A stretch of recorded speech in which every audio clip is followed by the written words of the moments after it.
হ্যাঁ, এই তো। হ্যাঁ, হচ্ছে তো। জি, শুরু, হ্যাঁ? হুম। আসসালামু আলাইকুম। আমি ডাক্তার জাফরুল হক, অবসরপ্রাপ্ত জেনারেল ম্যানেজার বাংলাদেশ ব্যাংক।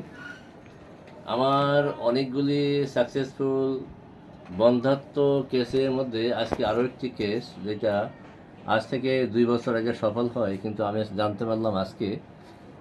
আজকে হলো 3রা জুলাই 2026। তো এই পেশেন্টটা তার সেকেন্ডারি স্টেরিলিটি, অর্থাৎ প্রথম একটা বাচ্চা আছে, দ্বিতীয়বার বাচ্চা হচ্ছিল না। তো আমি এখন স্বয়ং সেই রোগীর কাছে শুনবো যে কীভাবে সে আমার কাছে আসলো এবং কোথায় কোথায় গিয়েছিল। এখন মিস্টার কী নাম তোর নাম? মাহমুদুল হাসানের কথা বলো। তুমি তোমার পরিচয় দাও। আসসালামু আলাইকুম, আমি মোহাম্মদ মাহমুদুল হাসান আরো বলছিলাম। জোরে বলতে হবে, হ্যাঁ। আসসালামু আলাইকুম, আমি মোহাম্মদ মাহমুদুল হাসান বলছিলাম। তো আমি আর একটি মেয়ে আছে, আমার মেয়ের বয়স বর্তমানে প্রায় 13 বছরের মতো। তো প্রথম মেয়ে হওয়ার পরে আসলে দ্বিতীয় সন্তান নেবার জন্য তেমন একটা কোনো প্ল্যান প্রোগ্রাম ছিল না, কিন্তু বেশ অনেক দিন পরে হঠাৎ হচ্ছে পারিবারিক সবার চিন্তা ভাবনায় চাপে আর কি। আলাপ আলোচনায় হচ্ছে গিয়ে দ্বিতীয় বাচ্চা নেবার জন্য বলার থেকে পরে চেষ্টা করবে। হ্যাঁ, বলার পরে হচ্ছে আমি চেষ্টা করি, তো চেষ্টা করতে থাকি প্রায় অনেক দিন থেকে। তো শুরুটা ছিল 18 থেকে।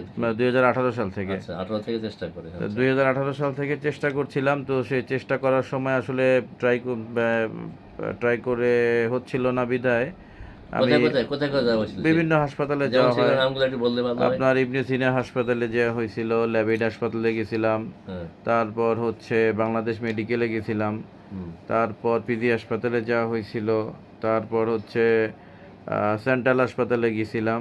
তো অনেক হাসপাতালে যাওয়ার পরও যখন আসলে কোনো কিছুতেই কিছু হচ্ছিল না, তখন আমি একটু হতাশ হয়ে গেছিলাম। হতাশ হওয়ার পরে আমার অফিস কলিগ, ওনার সঙ্গে বিষয়টা নিয়ে আসলে ইন্টারনাল বিষয়, তো আসলে এই বিষয়টা নিয়ে সবার সঙ্গে আলাপ করা যায় না। তারপরেও অফিসিয়াল কলিগ, সারাদিন তো আমরা অফিসের বেশিক্ষণ সময় অফিসেই কাটাই। তো সেক্ষেত্রে অফিস কলিগ, খুব কাছের বিশ্বস্ত একজন মানুষের সাথে আলাপ করলাম।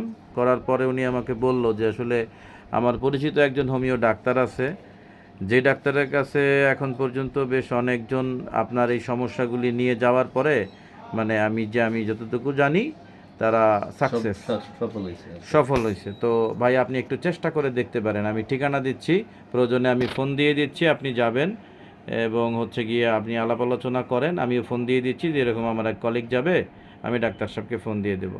বললাম আচ্ছা ঠিক আছে ভাই, ঠিকানা দেন।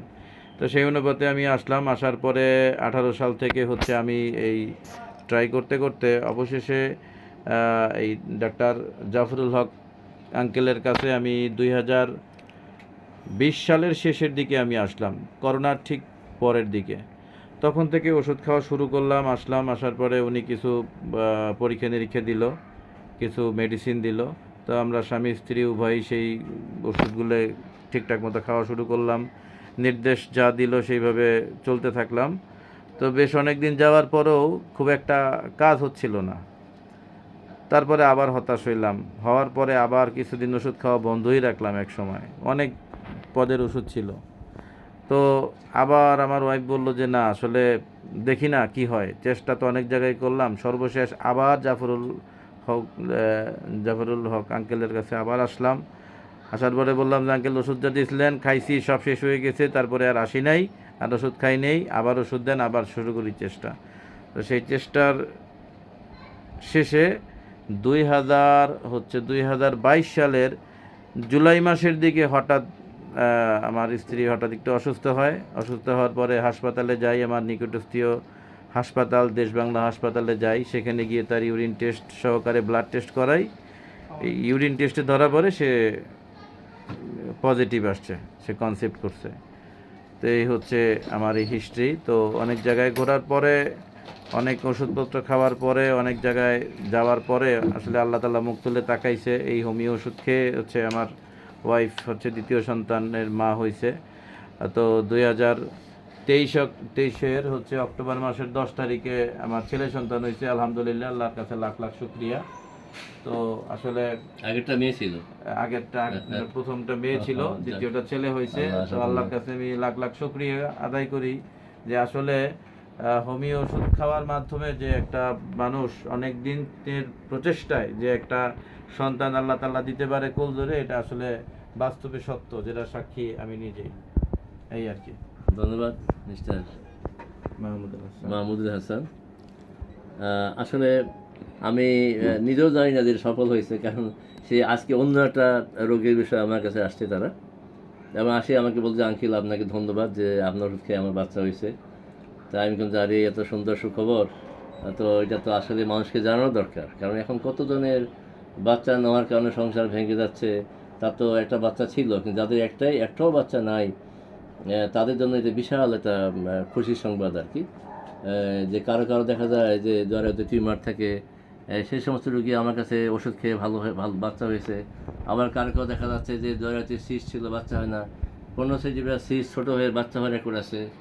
আবার কারো দেখা যায় কোনো সমস্যা নেই, বাচ্চাই হচ্ছে না, সেরকম রোগীও বিয়ের 16 বছর 17 বছর বাচ্চা হয়ে রেকর্ড আছে। আর আজকে এখানে একটা আরও একটা সাকসেস আমরা পেলাম, যে যার কোনো সমস্যা ছিল না কিন্তু কনসিভ হচ্ছিল না। যাই হোক, আল্লাহর কাছে কোটি কোটি শুক্রিয়া। এখানে একটা জিনিস পাওয়া গেল যে যারা অনেকেই চিকিৎসা করতেছেন, অনেকে হপলেস হবেন, হপলেস হয়ে যান, তো সেও হপলেস হয়ে গেছিলো, কিন্তু হপলেস হওয়ার পরে যদি আবার সে সেকেন্ড টাইম ফিরে না আসতো, হয়তো সে আর সন্তানের কোন জনক হওয়ার সম্ভাবনা খুব কমই ছিল। যাই হোক, তো আপনারা যারা আমার চিকিৎসা করতেছেন, এখানে একটা জিনিস বোঝা গেল যে একটু ধৈর্য ধরে খাইতে হবে, ঠিক আছে? আর আল্লাহ, সব কিছুর মালিক আল্লাহ, আল্লাহকে চাইতে হবে, দেওয়ার মালিক আল্লাহ। আমি সর্বোচ্চ চেষ্টা করি সমস্ত রুগীদের যত দ্রুত মানে সুস্থতা প্রদান করা যায়। তো যাই হোক, আল্লাহর কাছে কোটি কোটি শুক্রিয়া। আজকে তারা আসছে, এবং এখানে অনেকে ওই জিজ্ঞাসা করে এটা কী চিকিৎসা, হোমিও না অ্যালোপ্যাথি? এটা আসলে হোমিও চিকিৎসা। অনেকে বলে যে যদি আমার ঠিকানা থাকে যে আপনার চেম্বার কোথায়, এটা হলো উত্তর যাত্রাবাড়ি 4 নম্বর গেট, মক্কি মসজিদ, মসজিদের পিছনে আমার নিজের বাড়ি দোতলা চেম্বার। আবার অনেকেই প্রশ্ন করে যে আপনি যে বলেন বাংলাদেশ ব্যাংকের অবসরপ্রাপ্ত জেনারেল ম্যানেজার, তো এত বড় পদে চাকরি করে কীভাবে আপনি হোমিওতে এত ভালো হলেন? তো সে বিষয়ে হলো আমার জবাব হচ্ছে যে আমার হোমিও পরিবারের জন্ম। আমার বাবা ডাক্তার জয়নাল আবেদিন, উনি পাকিস্তান আমলে অ্যালোপ্যাথি হোমিওপ্যাথি দুইটাই চিকিৎসা করতেন। তার পরবর্তীতে আমার বড় ভাই ডাক্তার ফজলুর রহমান, আমার বাড়ি দিনাজপুরে, উনি দিনাজপুর স্টেশন রোডে উনি প্র্যাকটিস করতেন। এবং আমি ছাত্র অবস্থায় যখন আমি রাজশাহী ইউনিভার্সিটির ছাত্র ছিলাম, অবসর সময় বড় ভাই চেম্বারে বসতাম, দেখেছি ইন্ডিয়া, মাদ্রাজ, ভেলোর যে সমস্ত রোগী ভালো হইতো না তার কাছে ভালো হয়, এগুলো দেখে হোমিওপ্যাথির প্রতি আমি অনুপ্রাণিত হই। এবং সবচেয়ে আরও ইন্টারেস্টিং ঘটনা হলো আমার নানার বাড়ি অর্থাৎ কসবার একটা ছেলে, যে ছেলেটা ক্লাস 9-এ পড়তো, সে হঠাৎ করে হাঁটতে পারতো না, তাকে ঘাড়ে করে নিয়ে আসতো। এবং কিছুদিন পর দেখি যে সে ছেলে হেঁটে হেঁটে বড় ভাই চেম্বারে আসে পরবর্তীতে।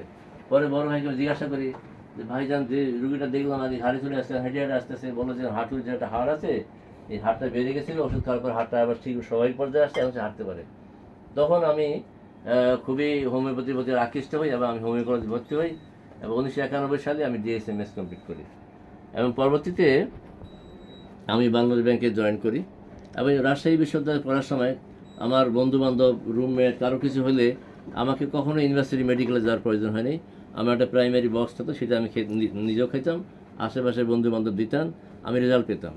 এরপরে বাংলাদেশ ব্যাংকে জয়েন করার পরে কোনো কলিগ, বন্ধুবান্ধব কেউ যদি আমার সঙ্গে আলাপ করতে যায়, আর এই সমস্যা তার এই সমস্যা, ওষুধ দিতাম, সেগুলো সফল হইতো।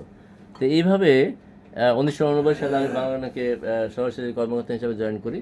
এবং 1922 সালের এপ্রিল মাসের 1 তারিখে আমি জেনারেল ম্যানেজার হিসেবে অবসরে যাই।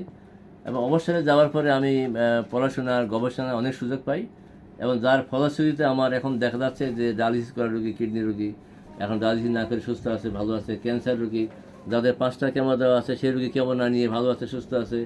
আবার দেখা যাচ্ছে যে প্রাথমিক অবস্থায় ক্যান্সার ধরা পড়েছে, কেমো দিতে বলা হচ্ছে, সেই রোগী কেমো নিয়ে না নিয়ে ভালো আছে। এরকম আমার একটা ভিডিও, একটা ইউটিউব চ্যানেল আছে, যেটার নাম হলো ডাক্তার জাফরুল হক। আপনার যদি ইউটিউব চ্যানেলে ঢুকেন, দেখবেন যে এখানে 175টা ভিডিও আছে। আপনার ব্রেনের সিস্ট বলেন, যে স্ট্রোক বলেন, প্যারালাইসিস বলেন, এমন রোগীও আছে যে মাথায় স্ট্রোকের পর মেসিভ হ্যামারেজ, রোগী নিউরোসাইন হাসপাতালে ভর্তি, নাম ছিল আলামিন, যাকে বলা হয়েছিল 7 দিন পর অপারেশন করা হবে এবং অপারেশন ছাড়া এই রোগী সুস্থ হবে না। 7 লাখ টাকা যার বাজেট দেওয়া হয়েছিল, সেই রোগী দেখি যে সুস্থ হয়ে আমার চেম্বারে আসে, বলছে আমি আলামিন। কোন আলামিন? বলছে আমি ওই যে নিউরোসাইন হাসপাতালে ভর্তি ছিলাম, আমার 7 লাখ টাকা বাজেট দেওয়া হয়েছিল অপারেশনের জন্য, অপারেশন লাগে নেই। সে এখন দিব্যি সুস্থ, সে সৌদি প্রবাসী ছিল, আবার সৌদি আরবে সে চাকরি করতেছে। ধন্যবাদ। আমি আর ভিডিও না করে আমার সুস্থতা কামনা করে, সমস্ত অসহায় মানুষের সুস্থতা কামনা করে এখানে শেষ করছি। আসসালামু আলাইকুম ওয়া রাহমাতুল্লাহি ওয়া বারাকাতুহু।